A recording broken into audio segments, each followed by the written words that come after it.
And now, from Greater Sandton to the rest of the world, this is the Sandton Times Hour with your host, Alexander. A warm welcome wherever you find yourself. This is the Sandton Times Hour. It's edition 239, week 16 of 2026. I'm Alexander Leipner, and it all feels so familiar and yet also very different at the same time, as this show embarks on a brand new chapter. And allow me to reintroduce myself in just a minute, but let me take a minute to welcome you. If you're listening to this show for the very first time, or if you've been part of this journey for the last 6 years across Gauteng, from Halfpad Rivier to Lusikisiki, Jeffreys Bay to Malamulele, and all those who tune in across the world, online or on air, I bring you well wishes from Sandton in Johannesburg. Make yourself comfortable. I know I certainly am feeling a little bit like my first day back at school as I welcome a whole new audience on SAFM to the Sandton Times Hour this week. But let me take a step back and do that reintroduction. Having spent the last 25 years in media, it gives me great pleasure to sit behind the microphone of the Sandton Times Hour, a podcast which started during the first week of lockdown in 2020. And over the last couple of years has developed into a fully fledged radio show as well. It's an audible version of the Sandton Times, which is a news aggregator located in Sandton, Johannesburg.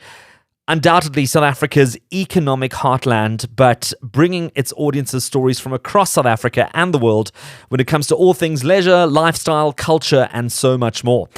You can expect interesting chats with entrepreneurs, authors, personalities, a dive into motoring, dining, entertainment, and of course, local and international travel.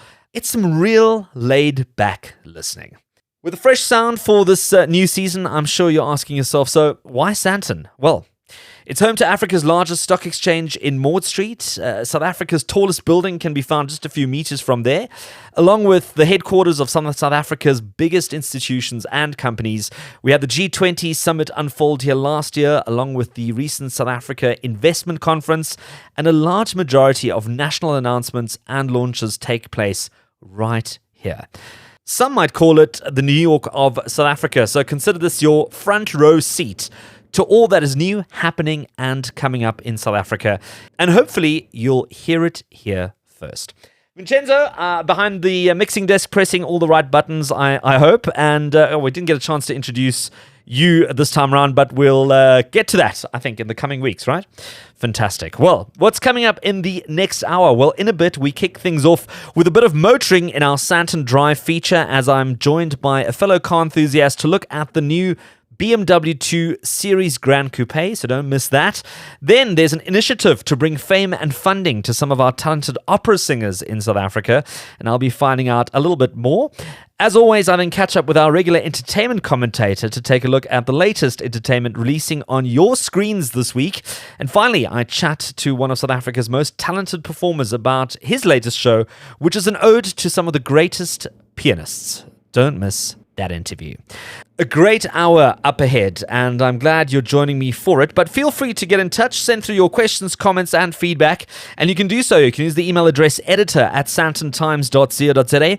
Don't forget to check out our social media accounts for some more multimedia at Sandton Times on your preferred social media platform. Then there's the WhatsApp number dedicated to the Sandton Times Hour, 084 Sandton. That's 084 726 3866. 084 726 3866 for your voice notes. And then there's the website, www.sandtontimes.co.za. And if you're not part of our podcast community, be sure to subscribe to the Sandton Times Hour on all major podcast platforms, whichever one you prefer. It's free for Mahala, and you can catch up on previous interviews and chats there. WhatsApp your voice notes to the Sandton Times Hour on 084 Sandton. That's 084 726 3866.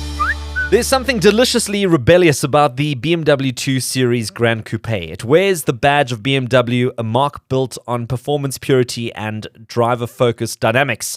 Yet it flips the script with a sleek four-door silhouette and a design language that leans more towards runway than racetrack.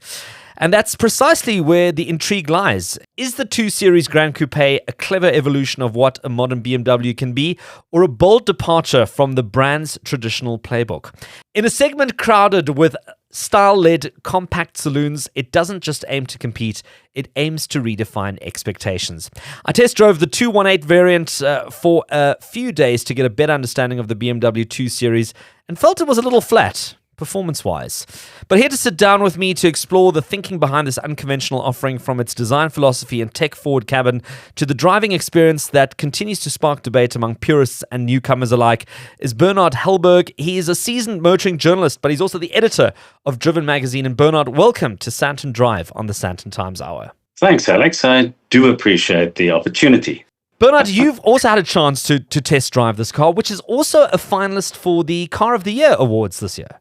That is indeed correct. It is one of the 18 finalists of the South African Car of the Year competition, which is in its 40th year.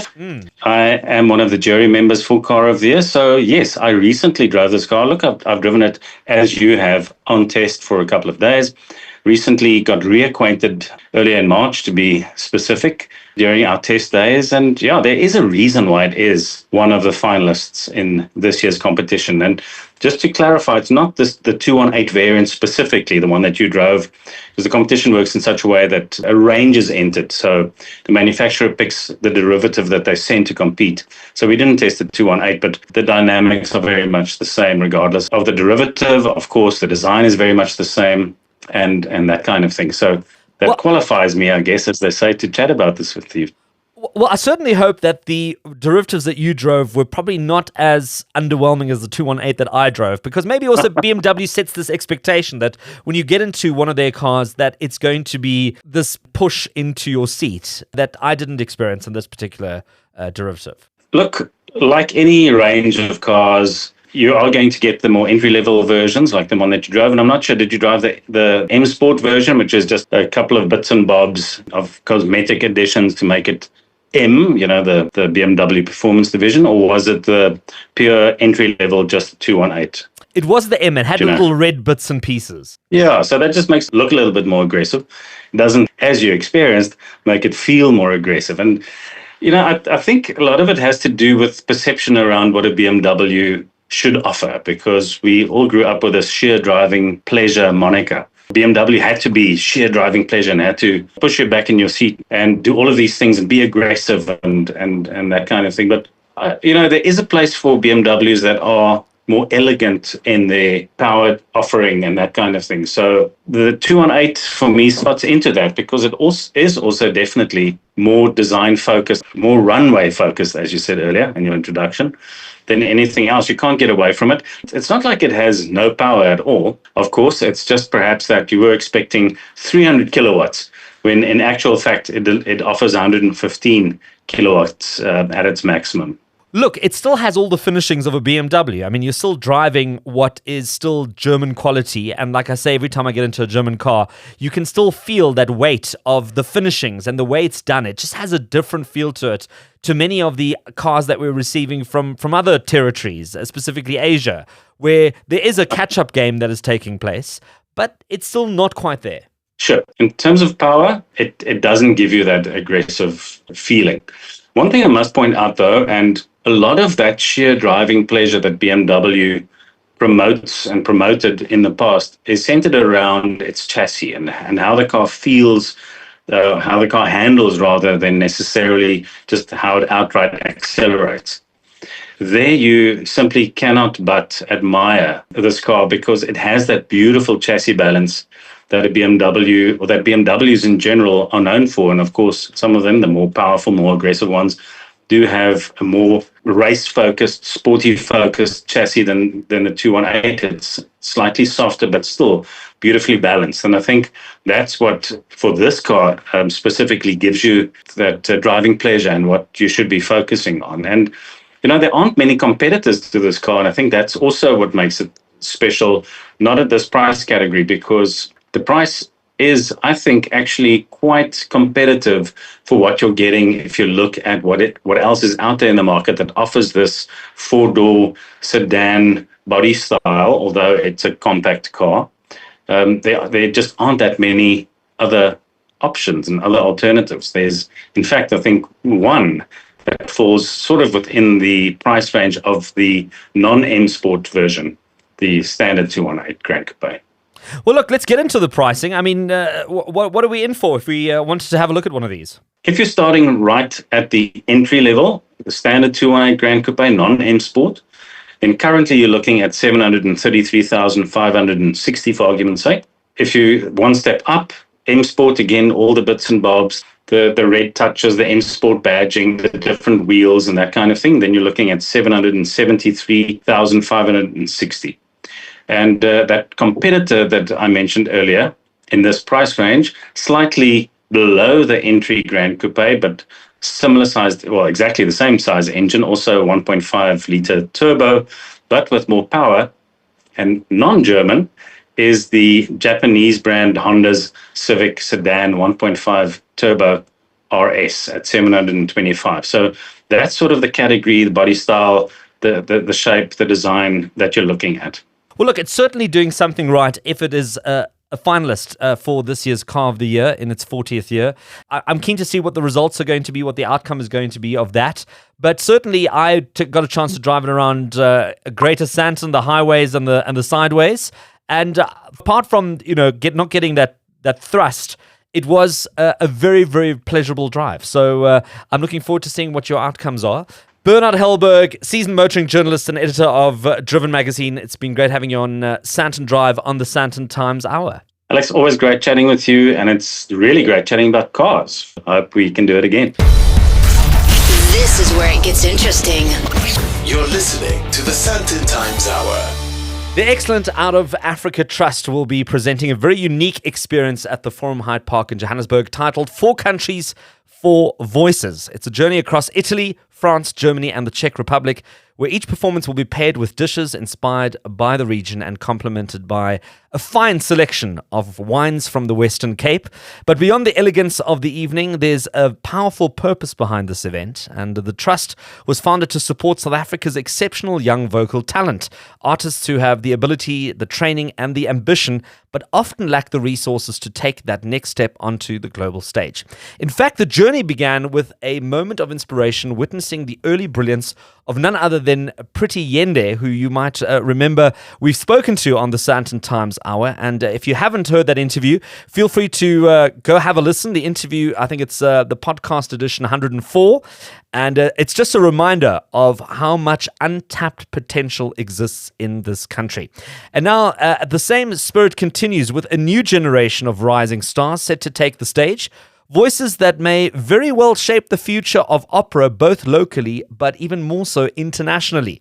Joining us now to tell us more about this extraordinary evening and the mission behind it is soprano Yolisa Ngwexana, originally from Khayelitsha in the Western Cape, and also from the Western Cape is David Sonnenberg, founder and trustee of the Excellence Out of Africa Trust. Welcome to both of you, and welcome to the Sandton Times Hour. Thank you so much. Thank you for having us. Good to meet you, Alexander. Excellent. Well, let's start off with this concept. 4 countries, 4 voices, a wonderful idea. How did the fusion of music, cuisine, and wine come together? For many years, we've done wonderful evenings with our singers, who we've got to know through the universities and various other contexts. And as you know, I'm the founder of Demersfontein Wines. So we used to have events at various restaurants and other venues, combining a wonderful evening's entertainment along with dinner and jollification. So this year we decided to do something a little bit more interesting. And since the main opera countries, if you like, in terms of the composers, France, Italy, Germany, and the Czech Republic, obviously there are a few others. So we decided to focus on those 4 and combine the cuisine. So just as an extra little bit of fun. That's how it happened. It was to try and innovate something that's a model that we've been running for some while. So we're very excited to do this. And of course, the Forum embraced it. They're very imaginative, very supportive of the whole thing, and that's how we are really adding a little bit of new interest to a model that we've tried and tested before. So we're really hoping the people, and they are going to have a fabulous evening. How do you go about pairing music with specific dishes? I mean, I can see the Italian and the French being, I would say, an easy one to do. The German and Czech Republic, I'm trying to sort of make up my mind as to what you would pair Ode to Joy with, I don't know, a suitable German dish. Well, let's acknowledge a little bit of artistic license here, but the chefs have come up with a traditional German sauerbraten, for example, as the main course. And then the Czech Republic is famous for its wonderful desserts. And so there's a Czech cake, which I think is going to be absolutely gorgeous. So it's nothing more elaborate than that, other than just to put a fun swing on eating the national foods while you listen to the national music. Well, it sounds absolutely fabulous, and I think it's something that will transport people into the various nations' culinary dishes, but also the sounds. Now, Yolisa, I mean, this is to support young artists, specifically in the realm of opera and classical music. What are some of the biggest challenges that young opera singers in South Africa face when it comes to trying to etch out a career in this space? Well, there's so many, but I'll mention a few. I mean, the most is, financing. You need to be able to buy tickets to go for auditions. You need to be able to pay, especially if you're no longer a student. You need to pay coaches. You need to go for audition. You need to do competitions.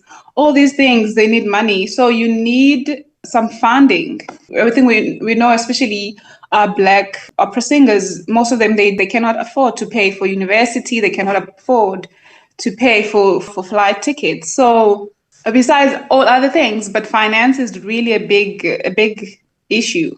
Well, we do know that this particular art form is quite challenged in South Africa. I mean, we do have a National Philharmonic Orchestra that we've now sort of reassembled again. But apart from that, a lot of the other classical performance types do struggle at the best of times. How are South African opera singers received in Europe? I mean, do we compete head to head with these other countries that are very well resourced when it comes to this type of performing art? Yeah, I mean, it's unfortunate that people, when you go to an audition, people don't really get the background, whether you've been training for 5 years or for 20 years. They want you to be in the same level and quality with other European singers.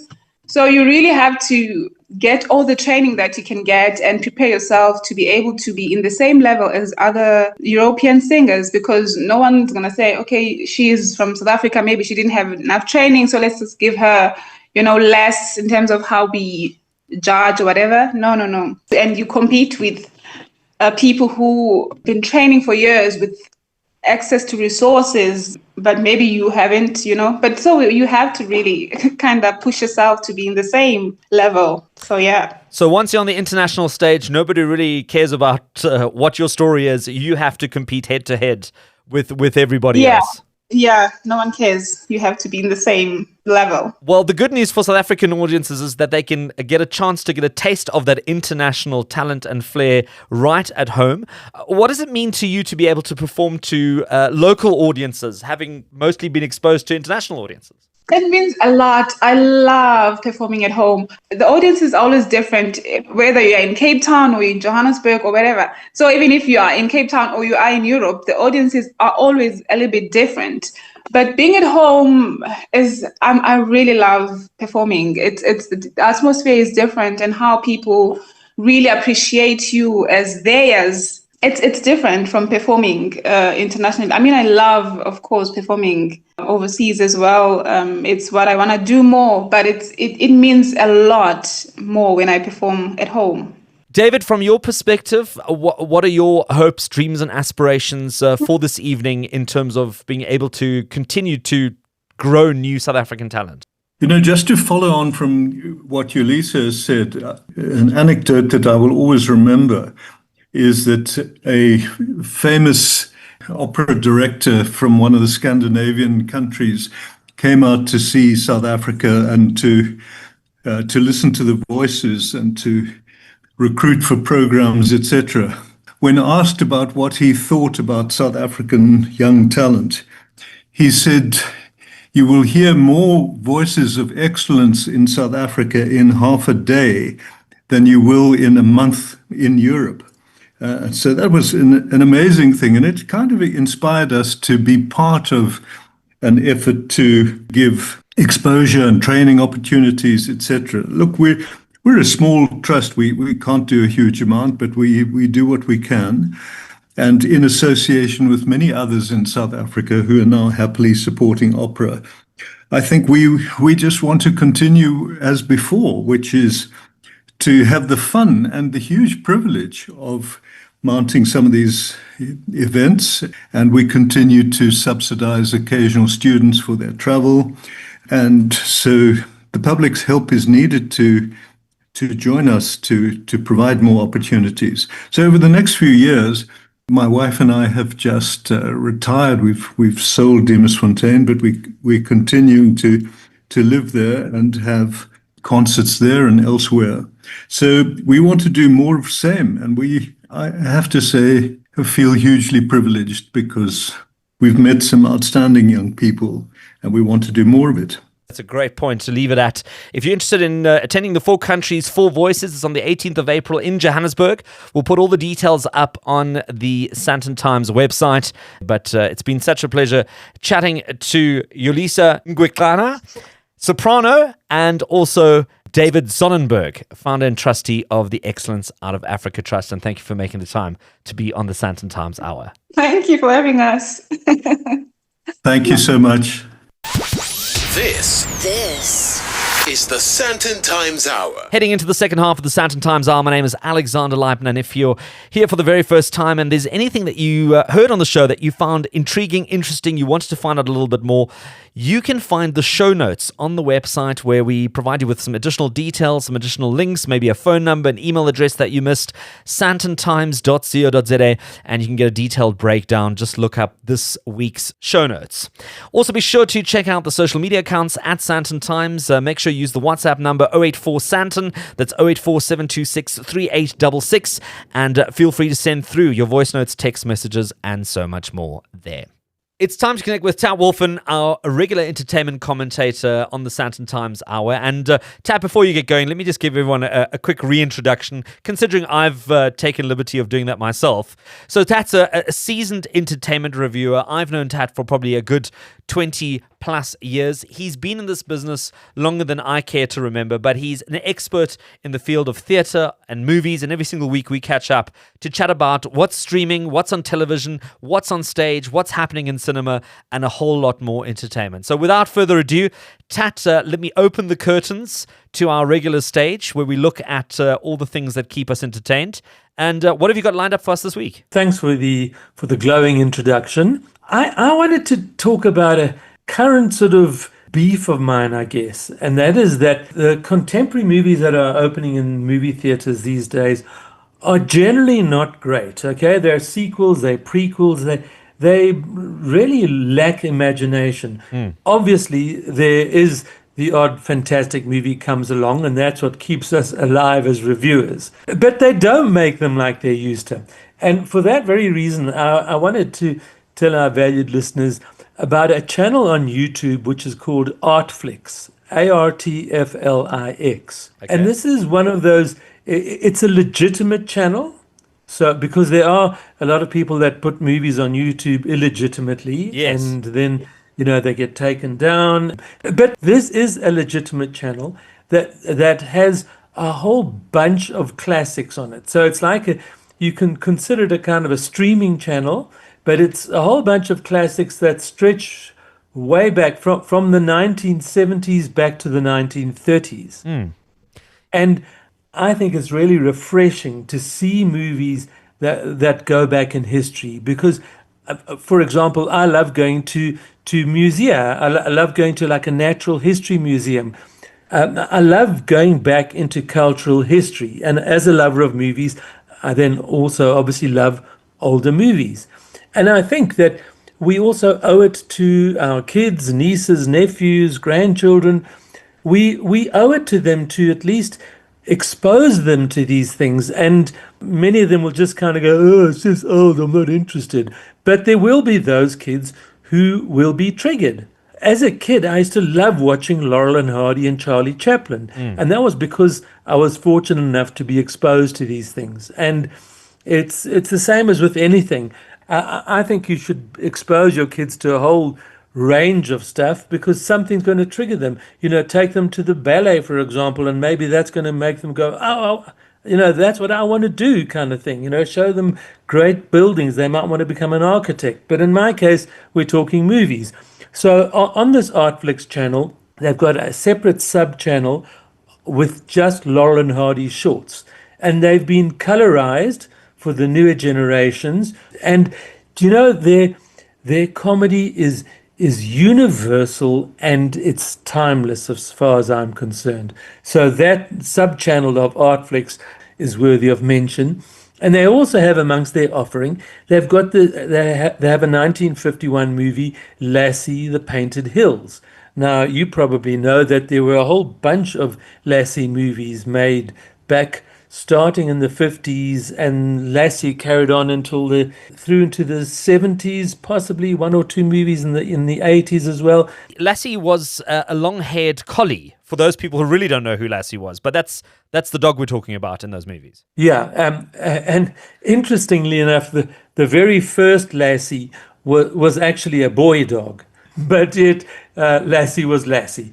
If you tell your kids that a whole lot of Lassie movies were made, and they enjoy this one, then you might well find yourself visiting one of our couple of existing DVD libraries to get more Lassie movies for the kids.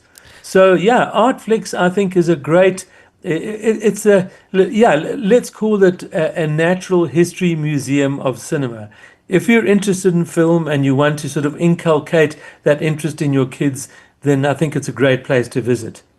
It's an interesting one. It's owned by a network called Amogo Network, founded in Berlin, in Germany. And they seem to have cornered the market on streaming these full-length feature films, licensing them, putting them on YouTube. They also run them on a couple of other different channels as well for people who want to watch some older movies. And you know what? I was a huge fan of The Crimson Pirate, which is actually a Burt Lancaster movie from 1952. And it's so interesting when you watch these movies, especially now, having been exposed to, the 90s and the 2000s Hollywood productions, that they used to tell stories much slower back then. And also the filmmaking was way more considered, whereas now we're used to these 3-second shots where, the camera doesn't stay on a scene or on a person for longer than 3 seconds. And it's almost like a nosebleed for 2.5 hours. Yeah, and you also gain a greater appreciation for the art and the craft of movie making, because nowadays with CGI you can get away with anything. Back then, if a pirate jumped from one ship to another, you know that he did that. And when you mention that era, you'd have stars like Errol Flynn, big stars who often used to really perform their own stunts. Actually, I got to just chuck in a quick word for the Hail Mary project, which, as you know, is on circuit now. They specifically said that they weren't going to use green screen. So all the interiors of the spacecraft and everything, those were actually made. Those actually exist. So in many ways, there are filmmakers today who are returning to the craft of the 70s, 60s, 50s, whatever. They want it to be real. And even if you don't realize it on a conscious level, you do realize it unconsciously, and the actors' performances are also affected. If you're an actor and you're inside this actual spacecraft with the lights flashing or whatever, your performance is going to be different than if you're standing in front of a green screen and that stuff gets added in afterwards. All right, so there's something to watch on the screen, but then also there's a stage production coming up, and we're going to be interviewing Jonathan in just a minute, but you wanted to just touch on it as well. Yeah, it's his new show called Key Change, where he runs through the work of various famous musicians. I just had a thought the other day that in a way, Jonathan is kind of positioning himself as South Africa's Liberace. Maybe not quite as flamboyant, but I've seen still shots promoting this new show, and the piano is all decorated, and he has kind of become South Africa's piano man showman, and he does have that sort of cheeky flair about himself. So yeah, he's found a niche for himself, and good for him. Yeah, he's a one man phenomenon. And I know that you've interviewed one of the artists that he's going to be featuring in the show, Billy Joel. Billy Joel, what fun that was. Well, firstly, to my delight, he's one of the few celebrities that I've met who's kind of in my height range. Billy Joel actually may have been shorter than me, but the real point of the story is that I thanked him for writing Piano Man, because I love that song, and it was a song I always used to sing with my mates. He said, is that because it's a good drinking song? Now, for me, it was never a drinking song, but I didn't want to let him down, so I just said, yeah, it's a great drinking song. He was very charming and very, very easy to chat to. But I had to do a bit of name dropping because that's what we do in our line of business. Well, Tat, as always, it's good to have you on the Sandton Times Hour, and we look forward to catching up with you again next week to chat about some more entertainment on stage, screen, and streaming. Always look forward to it. Cheers, Alex. You're listening to the Sandton Times Hour. Jonathan Roxmouth is back at the piano at the Pieter Toerien Montecasino Theatre in Sandton with his highly acclaimed show Key Change, My Favorite Pianists, which has just had a solid run in Cape Town and heads to Sandton from the 15th of April to the 10th of May 2026. And in this electrifying performance, Jonathan takes audiences on a musical journey through the artists who shaped his sound and style, from the wild energy of Jerry Lee Lewis, probably one of my absolute favorite pianists, and the iconic hits of Elton John and Billy Joel, I'm already sold, to the virtuosity of Liberace, Richard Clayderman, and David Foster. Add to that the songwriting brilliance of Carole King, Burt Bacharach, and the unforgettable voice of Freddie Mercury, and you have a show that hits all the right notes, excuse the pun. Backed by a stellar five-piece band, expect Jonathan's trademark tongue-in-cheek humor, dazzling pianistic flair, and a few surprises along the way. A must-see for music lovers of every generation, but I think if you enjoy good entertainment, you're going to enjoy this as well. But Jonathan Roxmouth, it's great to have you back on the Sandton Times Hour. Thank you so much, Alex. Jonathan, I thought about you over the December break last year because I got called out to witness the moving of a Bösendorfer concert grand piano from a penthouse in the Michelangelo Towers in Sandton. And what a performance. Sent me that video. I was sent that video by 4 people. Yep, I got the reel. And every time I watched it, I went cold in exactly the same way. It is, if you have a piano or you know somebody with a piano who's ever moved it, next to death and moving, it's one of the most traumatic things you can ever go through. No, it was unbelievable. I mean, I think it weighed about a ton once it was wrapped up and packed together. You have to move it from, I can't even quite figure out, I think it was the 30th floor or the 40th floor of this building over the balcony. 6 cranes had to close off the street. And I think this piano is valued at, I think, 5 million rand. Yeah, I mean, it's wild. I don't even want to know where the owners were and what they were doing. I hope they were unconscious at the time. Have you had a chance to play a Bösendorfer concert grand piano? I have. In fact, they used to be at the Durban Playhouse. And when I was doing my high school musicals at the Playhouse, I would time my amount of time between scenes to run up to the 6th floor of the Playhouse into the ballet studio where there was a Bösendorfer concert.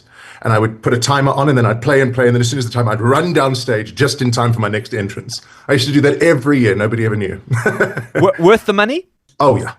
Yeah. I suppose the way I would say it to you is, if you have anything in your life where you have to choose between the Rolls-Royce model or the generic, you know the difference. You don't want to admit it because you want to justify paying a tenth of the price, but it really, especially with that sort of instrument, it makes such a difference.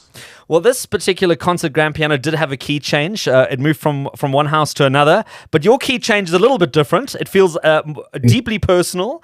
And what inspired you to create this show? Well, Pieter Toerien phoned me and said, it's time you get back to the piano. Give them something that they want in a way they've never seen before. That was the brief. Okay. I'm not like Cole Porter, who said all he needs to write is a call from a producer. I'm not that sort of person. But I did want to play the piano again because people had started forgetting that I play the piano. And that's actually where I started. So I got to thinking about how I could do it. So I did a list of songs that I'd want to perform, or pieces of music at the piano. And when I started looking at the link between all of them, like, why did I write these songs down? I realized it was the pianists and the pieces that had actually inspired me to play those pieces in the first place, to mimic them or imitate them. And then I realized that it actually affected my entire musical taste. And I thought, well, maybe there's a hook there. And turns out there was. And I'm very, very glad it turned out the way it did. You move across different talents, Elton John, Billy Joel, Richard Clydeman. How do you make it your own performance while still honoring those original pieces that, and the way that they did it, which made it so famous? Well, I make a point of not ever imitating anybody anymore. I don't do that. I interpret. I don't imitate.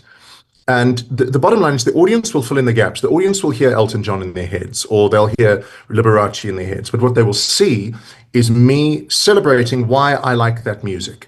And I find that personal connection makes a huge difference, especially in an age where we're so inundated with imitation and impersonation and recreation, as opposed to an interpretation of it. The beauty of the piano is that it is an instrument that stands on its own. There's, I think, very few instruments, if you look at an entire orchestra, can really do that. I mean, I think about like the drum or the triangle. It doesn't really make for a great solo performance. But yet you have brought in a full band as well. How do you balance the two between having those moments where the piano gets to shine on its own, but then having that moment where you bring it all together with a big band?